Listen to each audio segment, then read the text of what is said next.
SC ST వర్గీకరణపై supreme court తీర్పు నేపథ్యంలో తెలంగాణ అసెంబ్లీలో సీఎం రేవంత్ రెడ్డిని మంత్రి దామోదర రాజనరసింహతో పాటు పలువురు ఎమ్మెల్యేలు కలిశారు. ఈ సందర్భంగా సీఎం ఛాంబర్లో రేవంత్ రెడ్డికి మిఠాయిలు పంచి కృతజ్ఞతలు తెలిపారు. అనంతరం కాంగ్రెస్ నాయకులతో కలిసి సీఎం రేవంత్ రెడ్డి డప్పు వాయించారు.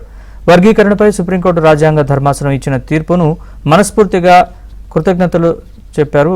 రేవంత్ చెబుతున్నానని అన్నారు.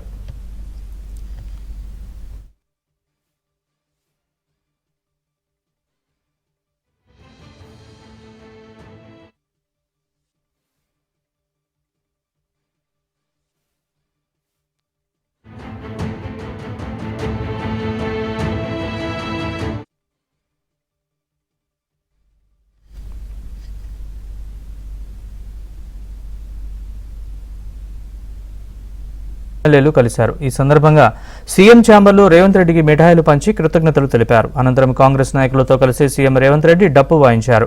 వర్గీకరణపై సుప్రీంకోర్టు రాజ్యాంగ ధర్మాసనం ఇచ్చిన తీర్పును మనస్ఫూర్తిగా కృతజ్ఞతలు చెప్పారు. రేవంత్ చెబుతున్నానని అన్నారు.